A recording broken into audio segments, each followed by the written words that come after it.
শুরুতেই অনুরোধ করব চ্যানেলটি সাবস্ক্রাইব করে আমাদের সাথে যুক্ত থাকুন।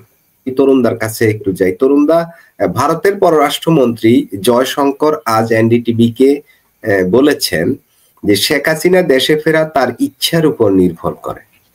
এর মানে কি? মানে তার ইচ্ছার উপর নির্ভর করে মানে এখানে কি আইন কানুনের বালাই নাই? বাংলাদেশের সাথে তো তাদের ভারতের বন্দি বিনিময় চুক্তি আছে, নানা বিষয় আছে। বাংলাদেশ একটা চিঠিও দিয়েছে, সেই চিঠিটার জবাব এখনো আসেনি, যেটা আমাদের পররাষ্ট্র উপদেষ্টা জানিয়েছেন। এখন জয়শঙ্করজির যে কথাটা আজকে যেটা আমরা দেখলাম মিডিয়াতে, যে শেখ হাসিনার দেশে ফেরা তার ইচ্ছার উপর নির্ভর করে, ভারতের ইচ্ছার উপর না, এ বিষয়ে একটু জানতে চাই। প্রধানমন্ত্রী শেখ হাসিনা যখন ভারতবর্ষে এসেছিলেন, ভারত তো নিয়ে আসেনি, ওনাকে হেলিকপ্টারে করে বাংলাদেশ সেনাবাহিনীর কপ্টার ভারতবর্ষে পৌঁছে দিয়েছে। উনিও স্বইচ্ছায়, ওনাকে তো হাত করা পরেই আনেননি, উনি স্বইচ্ছায় এসছেন এবং স্বইচ্ছায় এখানে আছেন। ভারতবর্ষ কি করেছে, ভারতবর্ষের একটা ট্রাভেল ডকুমেন্ট দিয়েছে। সেই নিউজটাও আমি ব্রেক করেছিলাম যে তাকে ট্রাভেল ডকুমেন্ট দেওয়া হয়েছে। তখনও লোকে হাই হাই করেছিল, না না না না না, ট্রাভেল ডকুমেন্ট দেওয়া হয়নি। তারপরে দেখা গেলো যে হ্যাঁ, ট্রাভেল ডকুমেন্ট দেওয়া হয়েছে।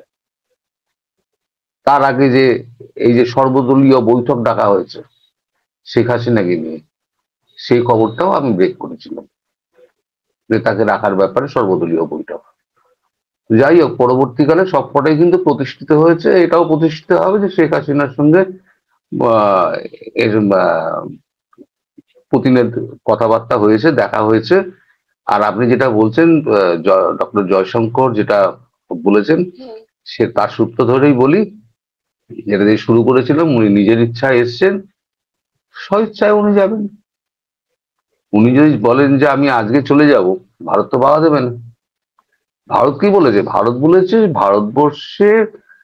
ভারতবর্ষে সবাই উন্মুক্ত, ভারতবর্ষে সবাই কথা বলতে পারে, ভারতবর্ষ একটা কি বলে গণতান্ত্রিক রাষ্ট্র, এখানে কাউকে হাত পা বেঁধে রাখা হয় না এবং কারোর মুখ বন্ধ করে রাখা হয় না। যার যা মনে হয় সে তাই বলতে পারে। এটা একটা উন্মুক্ত প্ল্যাটফর্ম, যেখানে সকলের মুখ খোলার স্বাধীনতা আছে এবং ফ্রি মুভমেন্টের স্বাধীনতা আছে।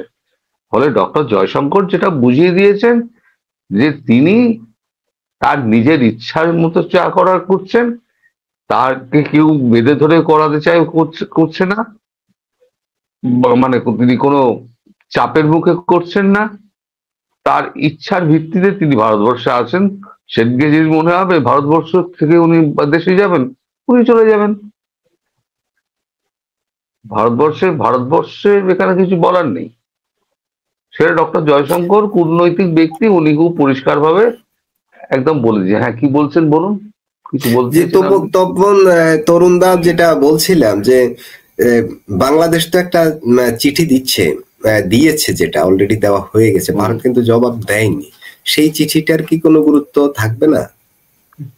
আরে ও চিঠি যখন দিচ্ছে তার আগেই তো আমি বলেছিলাম যে ওর চিঠিও নয়, ডসিয়ারও নয়, ওটা এও নয়, কি বলে আইনগত পদ্ধতি মেনে যে মানে প্রত্যর্পণের মানে চিঠি দেওয়া হয় সেই অনুযায়ী দেওয়া হয়নি। একটা কাগজে কলমে দিয়ে দেওয়া হয়েছে, ওর কোনো দাম নেই, ও ওয়েস্ট পেপার বক্সে চলে গেছে।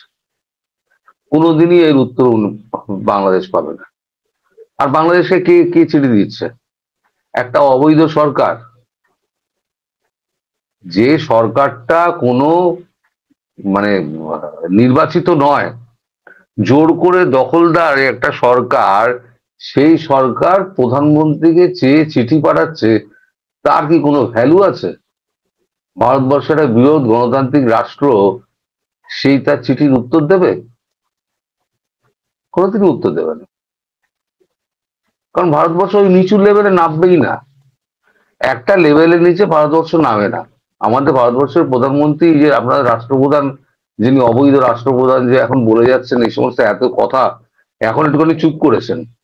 এই যে এত কথা বলেন, ভারতবর্ষের প্রধানমন্ত্রী নরেন্দ্র মোদী কি একদিনও বলেছেন ডক্টর ইউনূস মানে প্রকাশ্যে মিডিয়ার সামনে ডক্টর ইউনূস এসব বলা উচিত না, কোনোদিন বলবেন না, কারণ ওই লেভেলে উনি নামবেন না। উনি পুতিনের সঙ্গে কথা বলেন, উনি ট্রাম্পের সঙ্গে কথা, ট্রাম্পের ফোন ধরেন না, আর ট্রাম্প যদি ডেকে পাঠায় তাহলে ইউনূস এবার ল্যাচ তুলে দৌড়াবে। দুটো লেভেল ভাবতে হবে আপনাকে। কেউ একটা হ্যাঁচো করলো বাংলাদেশে, সঙ্গে সঙ্গে তার জবাব দিতে হবে, ভারতবর্ষে কেউ দেবে না, কোনো মন্ত্রী আমলা জবাব দেয় না। ডক্টর জয়শঙ্কর ঘুরিয়ে বলে দিয়েছেন তার ইচ্ছা মতো তিনি যাবেন, তার ইচ্ছা মতো তিনি এসছেন, তার ইচ্ছা মতো